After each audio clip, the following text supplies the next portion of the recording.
In Matthew chapter 12, we're going to pick up where we left off last time. We're running a little behind the printed schedule. We should have covered the remainder of chapter 12 yesterday, but I just couldn't resist the temptation to talk about all the things that were before it that were also in our scheduled material. We need about twice as many sessions for the life of Christ as we've allowed, but we've already allowed 93 for the year, and we just don't have any more to give to it. But we are in Matthew 12, and we're starting at verse 38. Then some of the scribes and Pharisees answered, saying, "Teacher, we want to see a sign from you." I mean, what a ridiculous thing for them to say. They had just seen him cast a demon out of a man who was blind and dumb, and seen the man recover his sight and his speech. In fact, it was such a remarkable sign that they had to find some kind of, far-fetched explanation of it that would take away from the obvious conclusion that he was working through the power of God. So, having seen a sign certainly did not encourage faith in them. If anything, it encouraged blasphemy in them. When they see signs, because they're not interested in the truth that the sign is pointing to, they are almost forced into further disbelief and blasphemy. At least the last story we read earlier in the chapter seems to indicate that. Anyway, they come at him again. "Teacher, we want to see a sign from you." But he answered and said to them, "An evil and adulterous generation seeks after a sign, and no sign will be given to it except the sign of the prophet Jonah. For as Jonah was 3 days and 3 nights in the belly of the great fish, so will the Son of Man be 3 days and 3 nights in the heart of the earth. The men of Nineveh will rise in judgment with this generation and condemn it, because they repented at the preaching of Jonah. And indeed, a greater than Jonah is here. The queen of the south will rise up in the judgment with this generation and condemn it. For she came from the ends of the earth to hear the wisdom of Solomon. And indeed, a greater than Solomon is here." Now, you might think, well, wait a minute, didn't we just cover this? Are we going over old material again? We did talk about verses 41 and 42 a couple of sessions back when we were talking about a similar statement he made back in chapter 11 about Chorazin and Bethsaida and Capernaum, how that they would find it less tolerable in the day of judgment than would Sodom and Tyre and Sidon, because of the signs that had been shown to that latter, to his own generation, and had not been shown to the previous ones. And so there was a greater culpability, a greater guilt upon his own generation, because they had had such an opportunity to believe, to see such signs. He's saying something similar here, a little different, but we did bring up these verses in that place, and that's why they sound so familiar to your ears right now. Well, let's talk a little bit about the sign that he said they would get. He said the only specific sign that he's going to give that generation, but it should be sign enough, certainly, would be that he would die and rise again. Now, he didn't say it quite that bluntly. He didn't say, "I'm going to die and rise again." He said, the bottom line in verse 40 is, the Son of Man will be 3 days and 3 nights in the heart of the earth. Now, of course, in retrospect, we look back and we realize that's a reference to his burial. He was buried and dead. Although, and they perhaps could have deduced that, but that might not be the only way his words could have been understood. Suffice it to say that at a time considerably later, it came as a shock to the disciples when he told them, again, that he was going to die and be buried and rise again in 3 days. They apparently did not understand this particular statement in Matthew 12 well enough to anticipate a more blunt statement of the same fact in chapter 16 and in later places where he said it. Actually, there's 3 times after this that Jesus told his disciples that specifically, he says, "We're going to Jerusalem. I'm going to be delivered over into the hands of the chief priests and the scribes. They're going to kill me. I'll be crucified. I'm going to be dead, but I'll rise again on the 3rd day." He said that 3 times to them after this point. Now, of course, that was in private to his disciples. Here, the statement is made to his opponents, not to his disciples, but certainly his disciples overheard it. But it was not plain enough, at least for his disciples, to understand what it meant.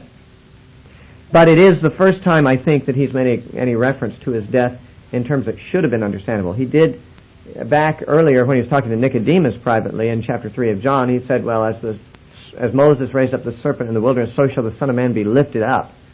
But that's a very ambiguous term. We're told later in John chapter 12 that when he spoke about the Son of Man being lifted up, he was signifying by what death he would die. It has reference to being hanged on a cross. But again, we know that by retrospect. Those who heard such enigmatic statements as the Son of Man must be lifted up, or he's going to spend 3 days in the heart of the earth or whatever. I mean, does that mean he's going to go hide in a cave for a while? I mean, it could have meant that. The zealots, in their battles against the Romans, sometimes would, take refuge in caves, and that would actually be a very possible way of interpreting. He's going to be 3 days and 3 nights in the heart of the earth. I mean, going down into a cavern or something. They didn't understand he was talking about his death here, but we do, and we have a problem with it. Actually, most Christians do, because he said that he was going to spend 3 days and 3 nights in the heart of the earth. Yet most of us are aware that traditionally Jesus died on a Friday, which is why we speak today each year of a particular Friday called Good Friday, the day of his death, and that he rose sometime around dawn Sunday. Now, one of the great problems that has perplexed Bible readers and thinkers for a long time is how it could be so that Jesus would die Friday and rise Sunday, and yet somehow claim that he had been 3 days and 3 nights in the heart of the earth. It only takes a little bit of simple calculation to know that Friday and Friday night would make 1 day and 1 night. Saturday and Saturday night would make a second day and a second night. Sunday morning, if he raised after dawn, would make a third day, but where's the third night? Now, to solve this problem, a number of stratagems have been resorted to by Christians. Some have said, well, maybe Jesus didn't die on Friday. Maybe he died on Thursday. That way, Thursday and Thursday night would be 1 day and 1 night. Friday and Friday night would be a second day and night. And Saturday night would be a third day and night. And he'd rise before dawn or something on Sunday. So some have felt that Thursday is a better day for Jesus to be crucified on to fulfill his own prediction here.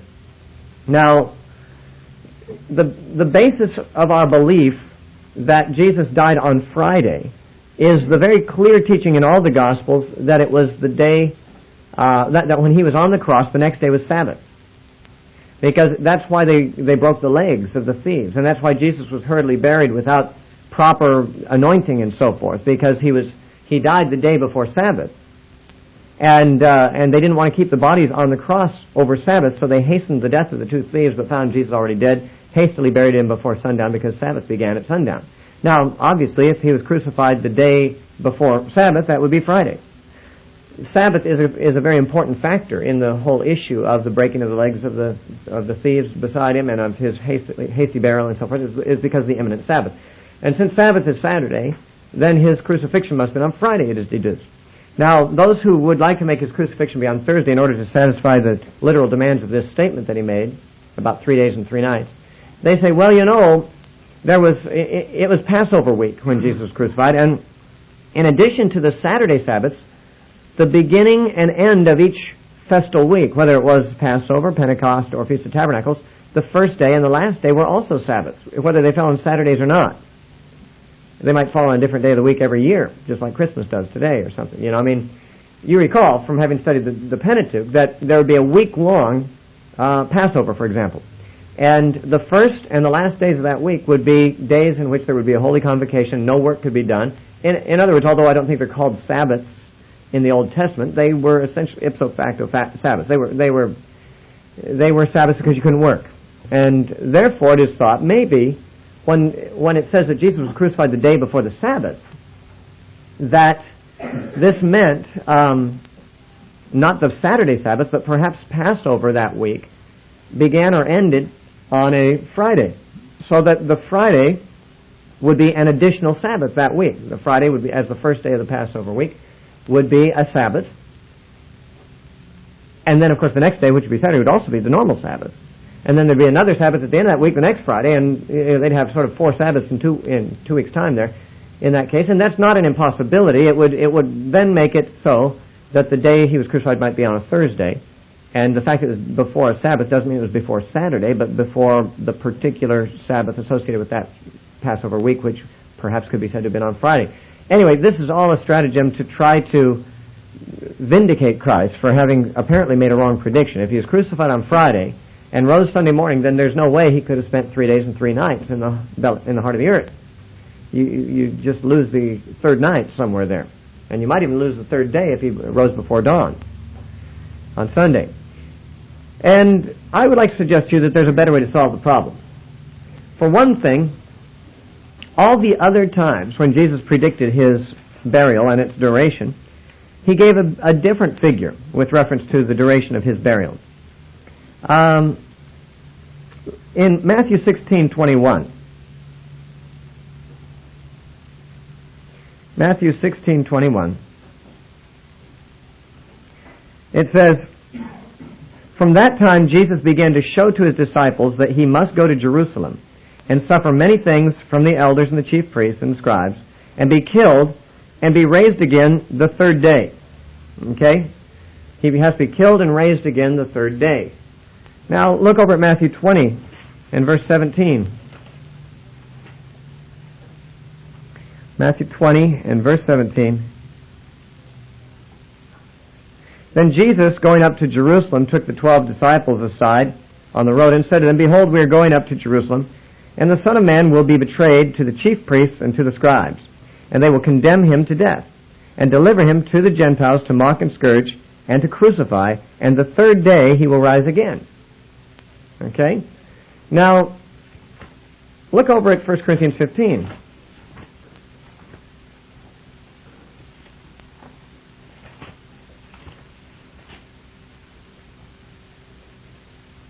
First Corinthians 15, verse 4, Paul says, and this is of course after the fact, so he couldn't have mispredicted. He knew certainly the historical information by this time. The resurrection of Christ was a matter of history. Paul said in 1 Corinthians 15:4 that Jesus was buried and that he rose again the third day, according to the Scriptures, and of course also according to Jesus' own prediction. Now, what I want to point out to you is that Jesus repeatedly, and Paul also, and everybody who spoke about it, said that Jesus would rise from the dead, or did rise from the dead, on the third day. Now, if you'll just think for a moment, if we take literally that he would be in the heart of the earth 3 days and 3 nights, then what day would he rise? The fourth day. There's no way he could be 3 whole 24-hour days, 3 days and 3 nights literally in the grave, and still rise on the third day, because the third day would end in the third night. And so if he remained in the grave on the third night, anytime after that would be the fourth day. So you can't have it both ways. They can't both be literal. He either rose on the third day, in which case he could only have been in the grave for 3 days and 2 nights, which would agree with his being crucified on Friday, or he rose on the fourth day, after having spent 3 days and 3 nights in the heart of the earth, which we'd have to make that a Thursday crucifixion. Now, are you confused yet? I hope not. You understand what I've said so far? We can go on to the next step then. What I can say about it with certainty is this. Before we draw any conclusions, these are the facts that are certain. Repeatedly, Jesus said he'd rise on the third day, and Paul, looking back, said that Jesus did rise on the third day. Since Jesus clearly rose on what's called the first day of the week, that's Sunday, that would be the third day following Friday. So Jesus must have been crucified on Friday, if those accounts of him rising on the third day are true. See, if he was crucified on a Thursday and rose Sunday, that's the fourth day. So if he was crucified on Friday, which is the way it's always been understood that he was, Good Friday, and he rose Sunday morning, that'd be the third day, just like he said he would. That makes good sense. But we still are left with the problem then of why did Jesus say 3 days and 3 nights? Which would not be technically accurate. Well, I'd like to give you an answer to that, because people have often asked this question. Maybe you have. If you haven't, someone may ask you someday. If you look over at Jonah, chapter 2,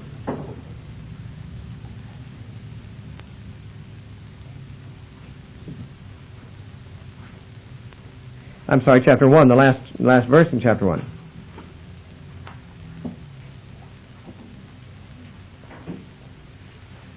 Jonah 1:17.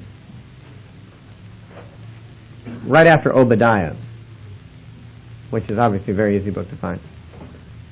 Okay? Matthew, Mark, Jonah. Okay. In Jonah 1 and verse 17 it says, "Now the Lord had prepared a great fish to swallow Jonah.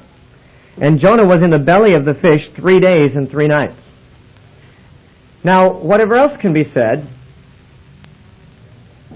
about Jesus' statement, his statement that he'd be in the heart of the earth 3 days and 3 nights is exactly like the wording of Jonah, to which he appeals. He said, as Jonah was in the belly of the great fish 3 days and 3 nights, so shall the Son of Man be in the heart of the earth 3 days and 3 nights.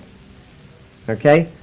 Now, there is the possibility, as a starting point of thinking on this, that Jesus chose the expression 3 days and 3 nights not for its literalness, but for its similarity with what it says about Jonah, and he's definitely making a comparison there. That what happened to Jonah was a type and a shadow of what would happen to him. And that Jonah's interment in the belly of the great fish was 3 days and 3 nights. Those are the exact words of the Old Testament. Jesus might have simply transferred the same expression, not because of it being a literal description of the length of time it would be, but because that points to the comparison of what happened to Jonah. But that wouldn't be satisfying in itself without another bit of data. It is now known beyond question, because archaeologists have found enough of the writings and so forth of the Middle East to know this, that in biblical times it was common enough for the Jews to speak, and for the Semitic people in general, to speak of a portion of a day as if it was a day and a night. That is, as if it was a whole day. And they'd even call it a day and a night, though it was not literally a day and a night at all. Now, we might object to this and say, well, why would anyone speak that way? Well, I personally have trouble with it, but the fact remains that's how they spoke. There's no question about that. This is not a theory. They have found, for example, quarantine records from the ancient Middle East. Quarantine, of course, is when a doctor requires a patient to be isolated for a period of time until his sickness has run its course so he doesn't infect other people. They found ancient quarantine records that are said to be for 5 days and 5 nights. But then when the actual days are delineated, it turns out that it's really only what we'd call 3 full days and nights, and parts of a day before and parts of the day afterward. So there's really little parts of 5 days. But they call it, just as a matter of speaking, 5 days and 5 nights. Why this came to be a way of speaking, I cannot answer. But the fact that it was is undeniable. Therefore, when Jesus said 3 days and 3 nights, he would not necessarily expect his listeners to take him as literally in this expression as we modern Westerns would. In the way that his culture spoke about such things, for him to rise on the 3rd day, that is after 2 days and 2 nights, or 3 days and 2 nights, still because there's portions of 3 days involved there, a part of Friday, all of Saturday, and part of Sunday. It would not be out of keeping at all in the Jewish manner of expressing themselves to say 3 days and 3 nights, and especially if he was trying to draw a clear connection with Jonah, which used the same expression. That might be the thing that more than anything guided him to use the expression there, whereas he usually said on the 3rd day, on the 3rd day, on the 3rd day.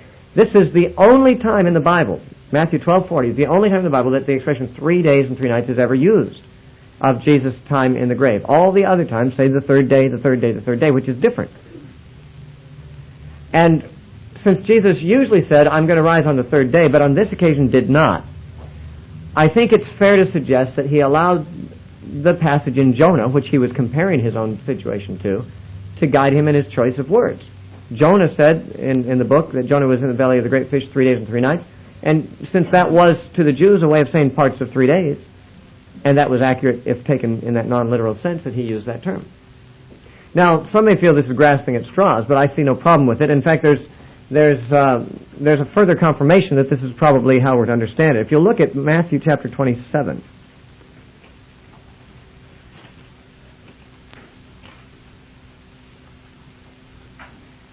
Matthew chapter 27, beginning with verse 62, says, on the next day, this is after Jesus was buried, which followed the day of preparation. By the way, day of preparation, it is now known from Jewish writings, the Talmud and so forth, that the word preparation was the official day for Friday, the name for Friday. It was every Friday to the Jew was the day of preparation because of preparation for Saturday, the Sabbath. They had to get things ready to do no work the next day. And therefore, whereas we call the 6th day of the week Friday, they called the 6th day of the week the day of preparation. That was as much a technical term for that day of the week as Friday is for us. So there's no question that the day was Friday. It was the day of preparation. That's the Friday of the week. So on the next day, which followed the day of preparation, or followed Friday, this is Saturday morning, the chief priests and Pharisees gathered together to Pilate, saying, Sir, we remember, while he was still alive, how that deceiver said, after 3 days I will rise. Now, after 3 days I will rise sounds like after 3 days have run their course, I'd be on the 4th day. Now, all the times that Jesus said, I will rise on the third day, he said it in the privacy to his disciples. The only time his enemies ever heard him speak on this wise, as far as the record would show, was the case in Matthew 12 we're talking about, 3 days and 3 nights in the heart of the earth. His enemies, at least some of them, apparently realized that he was claiming that he'd rise from the dead after 3 days, or 3 days and 3 nights. But how did they understand it? Go on in verse 64. Therefore command that the tomb be made secure until the third day. Well, why not until the fourth day? Until the third day, lest his disciples come by night and steal him away. Now, notice, they were no doubt alluding to his statement in Matthew 12:40. He said he'd rise after 3 days. But the way they understood the meaning of that by their own Jewish idiom was, that means we got to secure the tomb until the third day. Because the third day falls within the scope of what a Jew would mean by 3 days and 3 nights. So what I'm saying is the Jewish usage is is the way to understand why Jesus said it this way.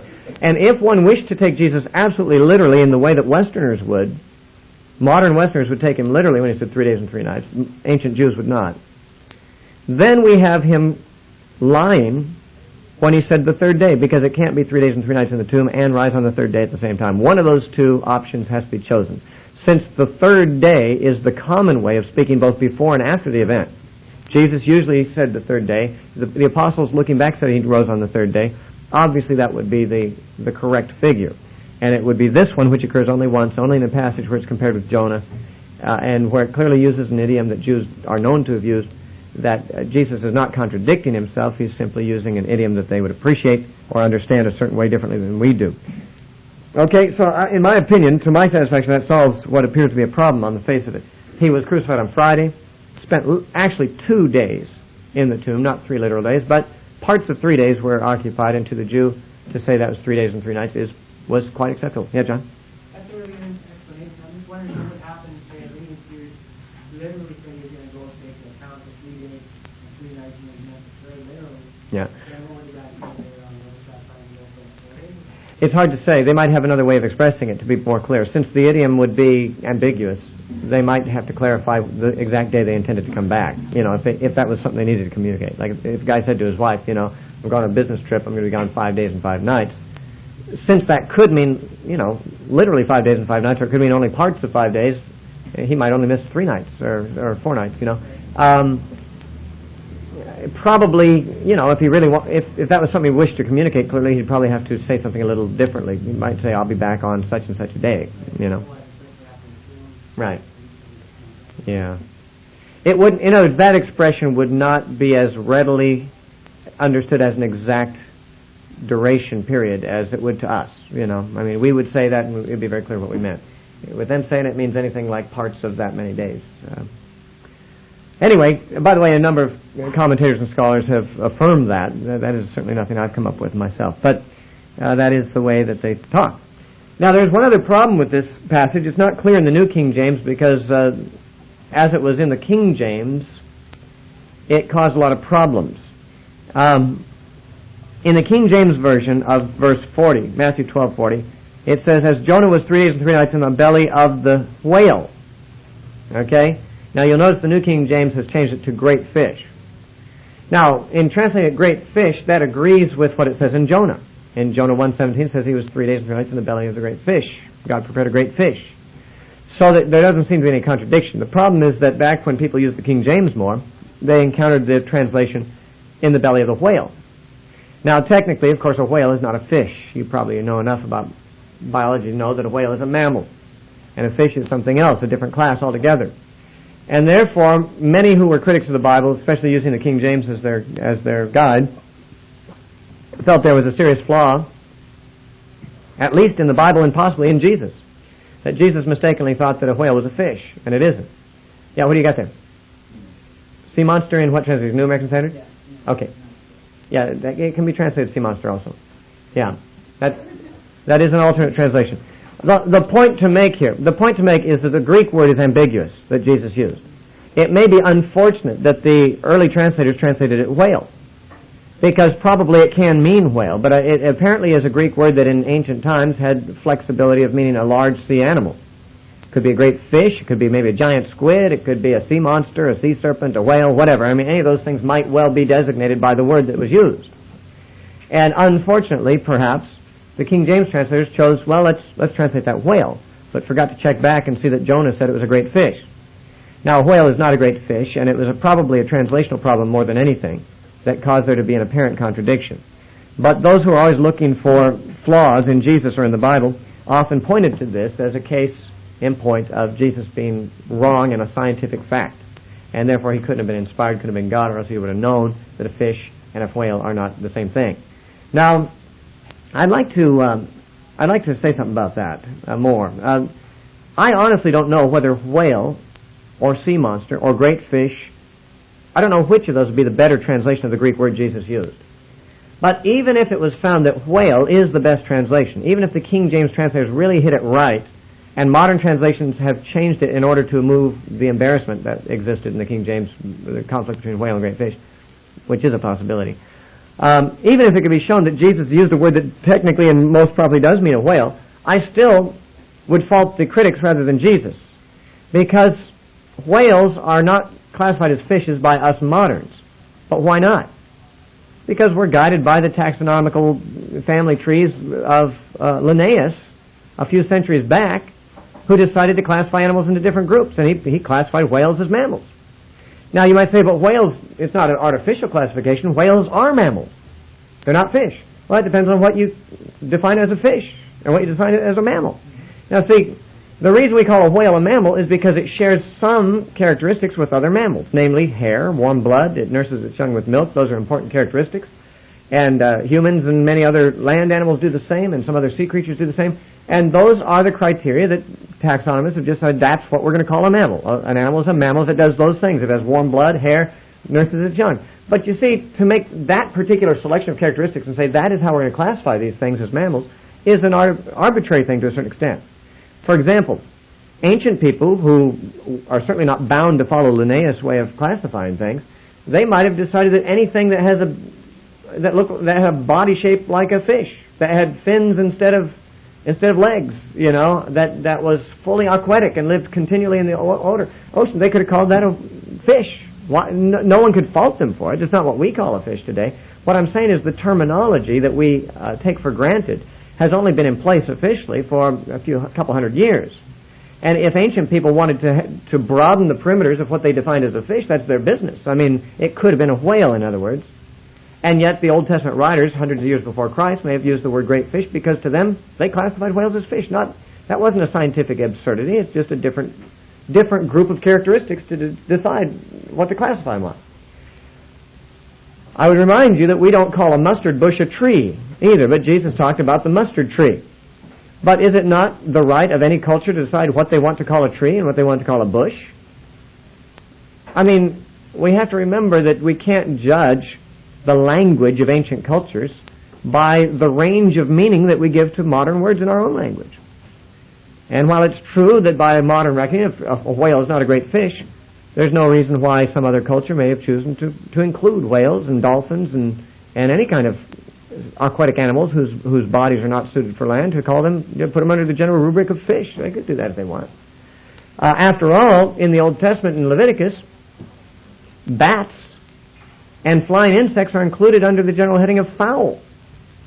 Did you notice that? I don't know if that was brought out by Phil when he taught Leviticus. When they're talking about the clean and the unclean fowls, to us a fowl is a bird. And a bat is a mammal. An insect is something else too. And yet anything that flew around they include under fowl. So along with the unclean fowls, the unclean birds, they put in bats. Now again, that would technically be a bad classification by modern standards, but who's to say that an ancient culture would not be entitled to call anything that flew, anything that had wings instead of forelimbs, call it a bird? However they want to use their language is their business, not ours. It's for us to decide not whether they used it rightly, but figure out how they did use it and understand what they meant. But what I'm saying is, people are so picky that they don't really think through these things as well as they ought to. It's true, a whale and a great fish are not the same thing, but the way we speak today. But even if Jesus did use a term that identified the creature that swallowed Jonah as a whale, that is what we know to be a mammal, There's nothing that would forbid the ancient Jews from including that under the general heading of great fish. I mean, they could do that, and they wouldn't be... There's no one who could say that we have some kind of absolute set of classification that all generations had to acknowledge, or, that reality is to be judged by. It's arbitrary, really. I mean, we could, if we wanted to, we could make creatures that walk upright, put them all in one class. If that's the characteristic we thought was important, so ostriches and people would be in the same class, we'd be more like birds than like most mammals. Since mammals don't walk upright, generally speaking, birds do, we could classify humans as birds if the important characteristic we were using for birds was that they walk upright on two legs. I mean, that might not seem to be as good as classifying them in terms of feathers and eggs, in which case we're not birds. But anyway, I'm just a little upset with the way that Western scientific people sometimes impose their modern standards on ancient peoples as if modern Western culture is the only culture that has any validity, and the way we think and talk is the only way that everyone can be judged of all times, or whether they talked and thought the way we do or not. Okay, well, anyway, got that on my craw. Let's get going here. Let's go on to verse 43. When an unclean spirit goes out of a man, Jesus said, he goes through dry places seeking rest and finds none. Then he says, I will return to my house from which I came. And when he comes, he finds it empty, swept, and put in order. Then he goes and takes with him 7 other spirits, more wicked than himself. And they enter and dwell there. And the last state of that man is worse than the first. So shall it be with this wicked generation. Now, verses 43 through 45, exclusive of the last line of 45, sound like a crash course in demonology. There's not very many things taught about demonology in the Bible. The existence of demons is assumed. The phenomenon of demon possession is spoken of as if everyone knows it's there. And there's no teaching on the subject. There's virtually no teaching on the subject of where demons came from, what it is they do, what the perimeters of their activities are, what the principal symptoms are. We get those kinds of things from the anecdotal material that's there. Well, here's a case, and these symptoms were present, and here's none of these ones. We can kind of deduce things, but as far as the Bible sitting down and saying, let me tell you a bit about demons here. No one does that. Jesus doesn't do that most of the time. The apostles never do that. But here he appears to. Here he says, let me tell you something about demonic behavior, how demons themselves behave. When a demon goes out of a man, when they're exorcised, out of a man, the curious thing would be, since you can't see me, I wonder where they went. Are they around still? What happens to them? Well, he says they travel through dry areas, waterless places, seeking rest, seeking a new home, presumably. And if they don't find rest, they come back to the home they left, the person they left. And if that person is empty, that is, if there's a void there, if there's room for the demon to move back in, then that's what they'll do. In fact, they won't come alone. They'll say, hey, there's an opening here. I'll bring all my other friends who've been wandering restless through waterless places looking for a home. I'll have them over. And we'll set up a boarding house here. And so the person ends up with 7 times as bad as circumstances before. Now, there's several levels at which this passage can be approached. One is just at the face value, what it's teaching. Secondly is what are its implications about demon possession. And the third is what was the purpose of bringing it up here. Let's talk about the first level. When an unclean spirit goes out of man, that's self-explanatory. We know that Jesus cast demons out of people, so we know that when they were cast out, they went out. But what happens next? They go through dry places. Well, why dry places? I think the King James says waterless places, as if they are deliberately avoiding water. What are the demons more at home in desert places? Is there something about water that freaks them out or something? I mean, I don't know. We're not told. What is meant by dry places? Is this meant in the literal sense of like desert areas, or does it mean spiritually dry? I don't know the answer to that either. Interesting that Jesus doesn't make it clearer. But they go through dry places and they're seeking rest. Well, what constitutes for them rest? Does that mean they have to go into another body, an animal perhaps, like the demons begged Jesus to send them into the swine, rather than to the abyss or out of the country? Now, if the demons have such an aversion to water, why did they drive the pigs into the water when they were in them? That's a good question too, I suppose. But those are questions we're not going to be able to answer. Although this appears to be a teaching on demonology, it leaves more things unanswered than it answers. In fact, it hardly answers anything at all. it has a different function, I would like to suggest to you, than to teach us what demons do. But I think it's true nonetheless. I think he's giving an illustration of what really does happen. Somehow demons need rest. Apparently that rest is found in inhabiting a human body. Now, why that would be restful to them, why they would be ill at ease, why would they not be at rest if they're not in a body? We have no answer to that. There is simply no biblical answer given. I've heard theories. I remember hearing Catherine Kuhlman, who should have restrained herself from teaching. I heard her once in Anaheim say that the demons are fallen angels, which of course is a common enough view, although the Bible doesn't say it's true, but enough evangelicals think that to, I wouldn't brand her as a heretic for saying that, but she says they are fallen angels, but she says angels have bodies like we do. And she said when the demons fell, when the angels fell, one of the things that in their becoming demons was that they were deprived of their physical bodies. And now they felt naked, and they were never satisfied until they inhabited a physical body, because they used to have a physical body. And they just can't be happy until they're in a physical body, and that's why they possess people and stuff. Well, apart from the fact that that's entirely a matter of speculation, and yet wasn't represented as speculation, it was represented as if it was canon doctrine, the fact that the idea of angels having bodies is totally without biblical warrant. It's true that sometimes angels appeared in a physical form, but so did Jesus before he was incarnate, but that doesn't mean he had a body when he was in heaven. I think it just means that on occasions it was possible to materialize in order to function with humans. There's certainly no teaching in the Bible that angels have bodies. In fact, if anything, when Jesus said, a spirit does not have flesh and bones as you see me have, which is what Jesus said in Luke chapter 24 to his disciples about himself, about his resurrection. He says, spirit doesn't have flesh and bones as you see me have. And yet the writer of Hebrews says in Hebrews 1:14, angels are ministering spirits. I think putting those two together would suggest that angels don't have bodies. But if they do or don't, certainly the Bible doesn't explicitly dwell on that or tell us, and so she was guessing. She was trying to find a psychological cause for demons wanting to be in people, and she figured, well, maybe they'd been deprived of his body. The problem is she didn't say this is a maybe or my opinion. She acted as if it was what the Bible teaches, which is far from the case.